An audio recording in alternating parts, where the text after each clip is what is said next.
नमस्कार दोस्तों, विद्या हब में स्वागत है। दोस्तों आज के इस वीडियो में हम लोग बिहार बोर्ड क्लास 10 का हिंदी का चैप्टर नंबर 11 नौबत खाने में इबादत, तो इस चैप्टर से संबंधित एग्जाम में आने वाले महत्वपूर्ण प्रश्न का डिस्कस करने वाले हैं, उसका क्वेश्चन आंसर देखेंगे।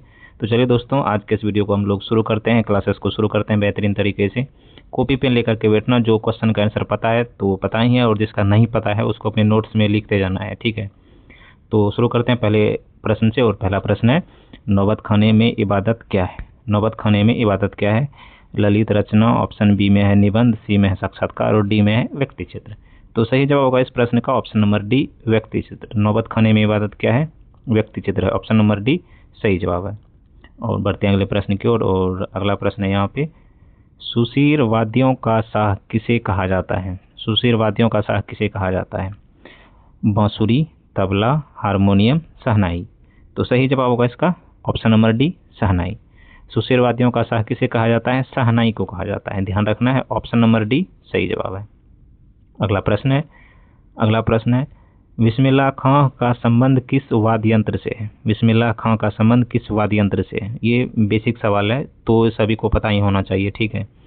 तो मैक्सिमम जिसको पता है तो कमेंट बॉक्स में बताओ कि इसका बिस्मिल्लाह खां का संबंध किस वाद्य यंत्र से है। मैं ऑप्शन बताता हूँ, ऑप्शन ए बांसुरी, हारमोनियम, तबला, शहनाई, ठीक है। तो सही जवाब होगा इसका ऑप्शन नंबर डी, शहनाई। बिस्मिल्लाह खां का संबंध किस वाद्य यंत्र से है? शहनाई से, ध्यान रखना है, ऑप्शन नंबर डी। अगला प्रश्न है, अगले प्रश्न की तरफ बढ़ते हैं, और अगला प्रश्न आ चुका है, नौबत खाने में इबादत पाठ के केंद्र में कौन है? लेखक बिस्मिल्लाह खां, रसूलन बाई, अली बख्श। तो इस प्रश्न का सही जवाब होगा दोस्तों ऑप्शन नंबर बी, बिस्मिल्लाह खां। नौबत खाने में इबादत पाठ के केंद्र में कौन है? बिस्मिल्लाह खां। तो नौबत खाने में जो इबादत है उसमें बिस्मिल्लाह खां के बारे में सारी बातें बताई गई, तो केंद्र में कौन है? बिस्मिल्लाह खां है। तो ऑप्शन नंबर बी यहाँ पे इस प्रश्न का क्या है? सही जवाब है, ऑप्शन नंबर बी। अगला प्रश्न में है, फिर रिपीट हो गया सवाल ये, सुशीर वाद्यों का शाह किस वाद्य यंत्र को कहा जाता है? तो वो शहनाई को कहा जाता है, तो ऑप्शन नंबर सी यहाँ पे तो पता ही है। तो एक छोटी सी रिक्वेस्ट है, जो चैनल पर पहली बार देख रहे हैं तो अपने प्यारे चैनल का नाम है विद्या हब, आप लोग इसको सब्सक्राइब कीजिए और दोस्तों में भी शेयर कीजिए, जिसको जो एग्ज़ाम का तैयारी कर रहे हैं और एग्ज़ाम में मैक्सिमम अंक हासिल करना चाहते हैं। तो ये जो चैनल है आपके लिए पूरी 10वीं कक्षा के विद्यार्थियों के लिए डेडिकेटेड है। सारे कंटेंट आपको मिलेगा, आप देख के जाते हैं, नोट्स बना करके जाते हैं, रिवाइज करके उसको अच्छी तरह से याद करके जाते हैं, तो एग्ज़ाम में इसी तरह का प्रश्न आता है, ठीक है। धैर्य रख करके पढ़ते रहना, हर एक क्लास को देखना है। तो सब्सक्राइब करो और दोस्तों को बताओ कि ये चैनल है, वहाँ से ऑब्जेक्टिव प्रश्न का आप क्वेश्चन आंसर कर सकते हो, प्रैक्टिस, ठीक है। तो बढ़ते हैं अगले प्रश्न की ओर, क्वेश्चन नंबर 6। जो क्वेश्चन नंबर 6 है, संगीत आयोजन की प्राचीन एवं अद्भुत परंपरा कहाँ रही है? संगीत आयोजन की प्राचीन एवं अद्भुत परंपरा कहाँ रही है? तो अयोध्या, दिल्ली, काशी, जौनपुर। तो सही जवाब होगा इसका ऑप्शन नंबर सी, काशी। कहाँ रही है अद्भुत परंपरा, प्राचीन अद्भुत परंपरा कहाँ रही है? काशी में रहा है। तो ऑप्शन नंबर सी यहाँ पे इस प्रश्न का क्या है? सही जवाब है, option number C. Next question है, बिस्मिल्लाह खां के पिता का नाम क्या था? तो इसमें बिस्मिल्लाह खां के पिताजी का नाम पूछा है। अली बख्श, पैगंबर बख्श खां, सलार हुसैन खां और शमसुद्दीन। तो सही जवाब होगा इसका ऑप्शन नंबर बी, पैगंबर बख्श खां। उनके पिताजी का नाम क्या था? पैगंबर बख्श खां। ऑप्शन नंबर बी इस प्रश्न का सही जवाब है, ऑप्शन नंबर बी। अगला प्रश्न है, बिस्मिल्लाह खां का बचपन का नाम क्या था? इनके बचपन का नाम पूछा है, ठीक है। Childhood name, Amiruddin, Kamaruddin, Ghiyasuddin, Azharuddin. तो इस प्रश्न का सही जवाब होगा दोस्तों ऑप्शन नंबर डी, कमरुद्दीन। ध्यान रखना है, ये इजी सवाल है, ठीक है। तो इसमें कंफ्यूज नहीं होना है। तो उनके बचपन का नाम क्या है? कमरुद्दीन है। तो ऑप्शन नंबर बी यहाँ पे इस प्रश्न का क्या है? सही जवाब, ऑप्शन नंबर बी। अगला प्रश्न में कहा गया है, बिस्मिल्लाह खां के प्रधान गुरु कौन थे? उनके प्रधान गुरु कौन थे? गुरु का नाम पूछा है। उस्ताद सलार हुसैन खां, अली बख्श, पैगंबर खां, शमसुद्दीन। तो सही जवाब होगा यहाँ पे इस प्रश्न का ऑप्शन नंबर ए, उस्ताद सलार हुसैन खां। उनके प्रधान गुरु कौन थे? उस्ताद सलार हुसैन खां। ध्यान रखना है विद्यार्थियों, एकदम प्यारे बच्चों, ध्यान रखना है, उसके गुरु का नाम क्या था? उस्ताद सलार हुसैन खां। ऑप्शन नंबर ए अपने कॉपी में नोट कर लो, जिसको नहीं पता है तो। जिसको पता है उसके लिए अच्छी बात है, उसने मेहनत की है, ठीक है। तो नेक्स्ट क्वेश्चन है, बिस्मिल्लाह खां के मामा का नाम क्या था? नेम ऑफ मामा, मामा का नाम क्या है? अली बख्श, सादी, हुसैन खान, दोनों, इनमें से कोई नहीं। तो सही जवाब होगा यहाँ पे ऑप्शन नंबर सी, दोनों। तो उनके मामा का नाम क्या था? अली बख्श था और क्या था? सादी हुसैन खान। तो ऑप्शन नंबर सी यहाँ पे इस प्रश्न का राइट आंसर है। बढ़ते हैं अगले प्रश्न की ओर और अपना अगला प्रश्न है, बिस्मिल्लाह खान लगभग कितनी आयु तक डुमराव में रहे थे? कितनी आयु तक डुमराव में रहे थे? 3 वर्ष, 5 से 6 वर्ष, 10 वर्ष, 12 वर्ष। सही जवाब होगा इसका ऑप्शन नंबर बी, 5 से 6 वर्ष। 5 से 6 वर्ष की आयु तक वो डुमराव में रहे थे। तो ऑप्शन नंबर बी यहाँ पे इस प्रश्न का क्या है? सही है, ऑप्शन नंबर बी। ठीक है, ध्यान रखना है। अगला प्रश्न में कहा गया है, रसूलन बाई कौन थी? रसूलन बाई कौन थी? नर्तकी, गायिका, कवित्री, लेखिका। ठीक है, तो इस प्रश्न का जो राइट आंसर दोस्तों वो होगा ऑप्शन नंबर बी, गायिका। ऑप्शन नंबर बी, गायिका। गायिका ऑप्शन नंबर बी सही जवाब है। रसूलन बाई कौन थी? गायिका थी। तो अगला प्रश्न है आपकी स्क्रीन के ऊपर कुछ इस प्रकार है, बिस्मिल्लाह खां की प्रिय अभिनेत्री कौन थी? उनकी प्रिय अभिनेत्री का नाम क्या था जो बिस्मिल्लाह खां पसंद किया करते थे? तो उसका सही जवाब होगा ऑप्शन नंबर सी, सुलोचना। उनकी प्रिय अभिनेत्री कौन थी? सुलोचना। ऑप्शन नंबर सी सही जवाब है। अगला प्रश्न है, पक्का महल क्या है? पक्का महल क्या है? तो ऑप्शन ए में है काशी विश्वनाथ से लगा हुआ क्षेत्र, एक मंदिर, एक गांव, एक विद्यालय। तो यहाँ पे इस प्रश्न का सही जवाब होगा दोस्तों option number A, Kashi Vishwanath से लगा हुआ जो क्षेत्र है वो पक्का महल है। तो ऑप्शन नंबर ए यहाँ पे इस प्रश्न का क्या है? सही जवाब है, ऑप्शन नंबर ए। अगला प्रश्न, और अगला प्रश्न में कहा गया है, बिस्मिल्लाह खां का निधन कब हुआ था? बिस्मिल्लाह खां का निधन कब हुआ था? सही जवाब होगा इस प्रश्न का दोस्तों ऑप्शन नंबर ए, 21 अगस्त 2006 को। कब हुआ था इनका निधन? 21 अगस्त 2006 को हुआ है। ऑप्शन नंबर ए यहाँ पे इस प्रश्न का क्या है? सही जवाब है। अगला प्रश्न है, अगला प्रश्न में कहा गया है, कुल कुसुम कौन थी? कुल कुसुम कौन थी? गायिका, नर्तकी, हलवाई, लेखिका। तो यहाँ पे इस प्रश्न का सही जवाब होगा दोस्तों ऑप्शन नंबर सी, हलवाई। कुल कुसुम कौन थी? वह एक हलवाई थी। ठीक है, तो ऑप्शन नंबर सी सही जवाब है। अगला प्रश्न है, बिस्मिल्लाह खां रियाज के लिए कहाँ जाते थे? बिस्मिल्लाह खां रियाज करने, रियाज मतलब प्रैक्टिस, जिसे प्रैक्टिस का मतलब अध्ययन, जो डेली आदमी जैसे कोई एक्सरसाइज करने जाता है तो डेली वो प्रैक्टिस करता है, डांस करने जाता है, प्रैक्टिस होता है, या म्यूजिक सीखने जाता है डेली। ठीक है, जैसे कि आप लोग अभी डेली पढ़ रहे हैं तो वो अध्ययन एक प्रैक्टिस ही है। ठीक है, तो बिस्मिल्लाह खां रियाज करने के लिए कहाँ जाते थे? तो ऑप्शन जो है आपके इस प्रकार हैं, मस्जिद, बालाजी मंदिर, विद्यालय, घर। तो यहाँ पे इस प्रश्न का सही जवाब होगा दोस्तों ऑप्शन नंबर बी, बालाजी मंदिर।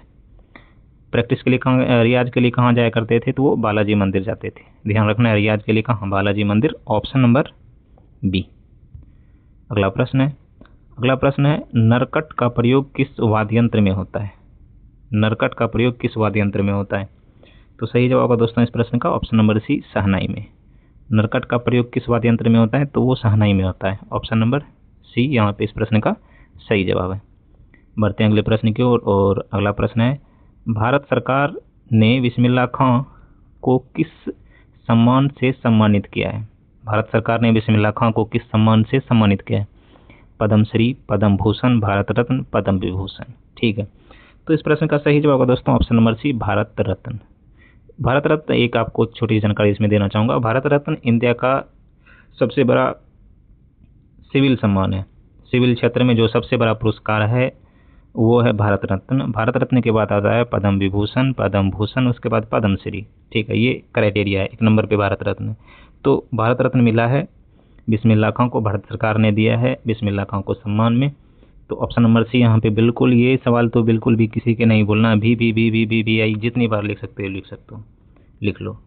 बिस्मिल्लाह खां ने, भारत सरकार ने बिस्मिल्लाह खां को सम्मान में भारत रत्न पुरस्कार दिया है। ठीक है, ऑप्शन नंबर सी यहाँ पे इस प्रश्न का राइट आंसर है। अगला सवाल, और अगला सवाल में पूछा गया, ये लेखक के बारे में, लेखक के बारे में है कि यतीन्द्र मिश्र ने किस अर्धवार्षिक पत्रिका का संपादन किया था? तो उस पत्रिका का नाम क्या था? संगत है। ठीक है, जो उसने अर्धवार्षिक पत्रिका का संपादन किया है। और अगला प्रश्न है, अगला प्रश्न में कहा गया है बिस्मिल्लाह खां के परिवार का कोई सदस्य किस दिन शहनाई नहीं बजाता था? ये भी इम्पोर्टेंट टाइप सवाल है। बिस्मिल्लाह खां के जो परिवार थे, किस दिन शहनाई नहीं बजाता था कोई भी लोग उस परिवार के? तो ऑप्शन इस प्रकार है, ईद, दीपावली, मुहर्रम और होली। तो यहाँ पे इस प्रश्न का सही जवाब होगा दोस्तों ऑप्शन नंबर सी, मुहर्रम के दिन। मुहर्रम के दिन बिस्मिल्लाह खां के परिवार का कोई भी सदस्य शहनाई नहीं बजाता था, ध्यान में रखना है, ऑप्शन नंबर सी। जिसको नहीं पता है कॉपी में फटाफट से नोट करो इसको। अगला प्रश्न है दोस्तों कुछ इस प्रकार, बिस्मिल्लाह खां को किस चीज़ का बुखार था? किस चीज़ का बुखार था? तो सही जवाब होगा इस प्रश्न का ऑप्शन नंबर बी, फिल्म देखने का बुखार था उसे। किसी को किसी और चीज़ का बुखार होता है, बिस्मिल्लाह खां को फिल्म देखने का पुरस्कार था, तो इसलिए तो उसमें कहा गया है ना कि बिस्मिल्लाह खां को कौन सी अभिनेत्री पसंद थी, तो वो सुलोचना थी, नाम याद रखना। और इसी से जब पता चलता है कि बिस्मिल्लाह खां को फिल्म देखने का शौक है, उसको बुखार चढ़ जाता है फिल्म देखने का, तो जाहिर सी बात है कोई ना कोई तो अभिनेत्री उसको पसंद किया करते होंगे। ठीक है, तो यहाँ पे ऑप्शन नंबर बी इस प्रश्न का सही जवाब। तो अगला प्रश्न की ओर बढ़ते हैं। यदा कदा किसकी काव्य संग्रह है? पुस्तक का नाम है यदा कदा, ठीक है। तो किसका काव्य संग्रह है? यतीन्द्र मिश्र, प्रेमचंद, रामधारी सिंह दिनकर, महादेवी वर्मा। तो सही जवाब होगा दोस्तों यहाँ पे इस प्रश्न का ऑप्शन नंबर ए, यतीन्द्र मिश्र। यदा कदा किसका काव्य संग्रह है? यतीन्द्र मिश्र का। ऑप्शन नंबर ए इस प्रश्न का सही जवाब है। अगला प्रश्न में कहा गया दोस्तों, बालाजी मंदिर में शहनाई बजाने पर बिस्मिल्लाह खां को कितनी मजूरी मिलती थी? मजूरी मतलब समझ रहे, मेहताना या डेली का जो मिलता है, लगभग मैक्सिमम बच्चों को तो पता ही होगा मजदूरी। तो कितना मिलता था उसे, समझ सकते हैं। यहाँ पे जो आप ऑप्शन देख रहे हैं उसमें 1 रुपये से सारे कम है। 1 आना, आपको ऑप्शन बताता हूँ, 4 आना, 6 आना, 8 आना, 1 रुपये। तो इस प्रश्न का जो सही जवाब होगा दोस्तों वो होगा ऑप्शन नंबर सी, 8 आना। 8 आना मिलता था उसे, ठीक है। तो ऑप्शन नंबर सी यहाँ पे इस प्रश्न का सही जवाब है। अगला प्रश्न कुछ इस प्रकार है दोस्तों, यतीन्द्र मिश्र को कौन सा पुरस्कार मिला है? भरत भूषण अग्रवाल पुरस्कार, ऋतुराज पुरस्कार, राजा पुरस्कार, उपरोक्त सभी। तो यहाँ पे इस प्रश्न का सही जवाब दोस्तों ऑप्शन नंबर डी, उपरोक्त में से सभी। उपरोक्त में से सभी पुरस्कार यतीन्द्र मिश्र को मिला है। भारत भूषण अग्रवाल पुरस्कार मिल चुका है, ऋतुराज पुरस्कार मिल चुका है और राजा पुरस्कार मिल चुका है, ठीक है, ध्यान में रखना है यहाँ। तो ऑप्शन नंबर डी इस प्रश्न का सही जवाब है। अगला प्रश्न में कहा गया, बिस्मिल्लाह खां के पिताजी कहाँ शहनाई बजाते थे? कहाँ शहनाई बजाते थे? मस्जिद, मंदिर, दरबार, विद्यालय। तो सही जवाब होगा दोस्तों इस प्रश्न का ऑप्शन नंबर बी, मंदिर में। बिस्मिल्लाह खां के पिताजी कहाँ शहनाई बजाते थे? मंदिर में बजाते थे। ऑप्शन नंबर बी इस प्रश्न का सही जवाब है। बढ़ते हैं अगले प्रश्न की ओर, और अगला प्रश्न है, शहनाई का शाह किसे कहा जाता है? शहनाई का शाह किसे कहा जाता है? ऑप्शन एक इस प्रकार है, अली बख्श, पैगंबर बख्श, उस्ताद बिस्मिल्लाह खां, यतीन्द्र मिश्र। तो यहाँ पे इस प्रश्न का सही जवाब है दोस्तों ऑप्शन नंबर सी, उस्ताद बिस्मिल्लाह खां। इसलिए तो इसे नाम के आगे उस्ताद लगा है, उस्ताद बिस्मिल्लाह खां को शहनाई का शाह कहा जाता है, ठीक है, ध्यान में रखना है। ऑप्शन नंबर सी यहाँ पे इस प्रश्न का सही जवाब है। बढ़ते हैं अगले प्रश्न की ओर। नेक्स्ट क्वेश्चन है, बिस्मिल्लाह खां के बड़े भाई का नाम क्या था? ठीक है, बड़े भाई का नाम पूछा है, अमीरुद्दीन, शमसुद्दीन, कमरुद्दीन, गयासुद्दीन, ठीक है। तो इस प्रश्न का सही जवाब है दोस्तों ऑप्शन नंबर बी, शमसुद्दीन। और यहाँ पे जो ऑप्शन नंबर सी है, कमरुद्दीन, ये बिस्मिल्लाह खां के खुद बचपन का नाम है, ध्यान में रखना है। तो यहाँ पे बड़े भाई का नाम हो गया शमसुद्दीन। ऑप्शन नंबर बी सही जवाब है। तो अगले प्रश्न की ओर बढ़ते हैं। अगला प्रश्न में कहा गया है, यतीन्द्र मिश्र का जन्म कब हुआ था? 1975, 1976, 1977, 1978। सही जवाब होगा दोस्तों इस प्रश्न का ऑप्शन नंबर सी, 1977। कब हुआ है? 1977 में हुआ है। यतीन्द्र मिश्र का जन्म कब हुआ है? 1977 में। ऑप्शन नंबर सी सही जवाब है। अगला प्रश्न, यतीन्द्र मिश्र का जन्म कहाँ हुआ? इनका जन्म तो 1977 में हुआ, पर कहाँ हुआ है? पटना, अयोध्या उत्तर प्रदेश, वाराणसी, प्रयागराज। सही जवाब होगा दोस्तों इस प्रश्न का ऑप्शन नंबर बी, अयोध्या में हुआ है। यतीन्द्र मिश्र का जन्म कहाँ हुआ है? अयोध्या उत्तर प्रदेश में। ऑप्शन नंबर बी यहाँ पे इस प्रश्न का सही जवाब है। अगला प्रश्न में कहा गया है, जस्ट थोड़ा सा इसको छोटा कर दूं, हाँ, बिस्मिल्लाह खां की शहनाई के साथ किस मुस्लिम पर्व का नाम जुड़ा हुआ है? बिस्मिल्लाह खां की शहनाई के साथ किस मुस्लिम पर्व का नाम जुड़ा हुआ है? ईद, बकरीद, रमजान, मुहर्रम। तो सही जवाब होगा दोस्तों इस प्रश्न का option number D, Muharram. Muharram पर्व का नाम जुड़ा हुआ है। क्यों जुड़ा हुआ है? क्योंकि उस दिन बिस्मिल्लाह खां के परिवार में कोई भी सदस्य मुहर्रम के दिन शहनाई नहीं बजाते थे। ठीक है, तो ऑप्शन नंबर डी यहाँ पे इस प्रश्न का क्या है? सही जवाब है। तो बढ़ते हैं अगले सवाल की ओर, और अगला सवाल में बिल्कुल आसान सा सवाल, काशी किसकी पाठशाला है? संस्कृति की, नृत्य की, संगीत की, साहित्य की? तो इसका सही जवाब होगा दोस्तों, काशी किसकी पाठशाला है? तो काशी पाठशाला है संस्कृति की। किसकी पाठशाला है? संस्कृति की पाठशाला है। ऑप्शन नंबर ए इस प्रश्न का क्या है? सही जवाब है। अगला सवाल है, और अगला सवाल में कहा गया दोस्तों, बिस्मिल्लाह खां ईश्वर से कौन सी दुआ मांगते थे? धन, यश, एक अच्छा सुर, लंबी आयु। तो यहाँ पे इस प्रश्न का सही जवाब होगा दोस्तों ऑप्शन नंबर सी, एक अच्छा सुर। एक अच्छा सुर की दुआ मांगते थे। तो ऑप्शन नंबर सी यहाँ पे इस प्रश्न का सही जवाब है। और अगला क्वेश्चन और ये अंतिम प्रश्न, उस्ताद बिस्मिल्लाह खां का जन्म कब हुआ था? तो इस प्रश्न का सही जवाब होगा दोस्तों 21 मार्च 1946 को। तो सॉरी गाइस, 21 मार्च 1916 को कब हुआ था? उनका जन्म 21 मार्च 1916 को। ऑप्शन नंबर बी यहाँ पे इस प्रश्न का सही जवाब है। तो यहाँ तक वीडियो देखने के लिए आपका बहुत बहुत शुक्रिया। जो नहीं जानते हैं उसका नोट्स बना लीजिए। मिलते हैं अगले वीडियो में, तब तक के लिए जय हिंद, जय भारत।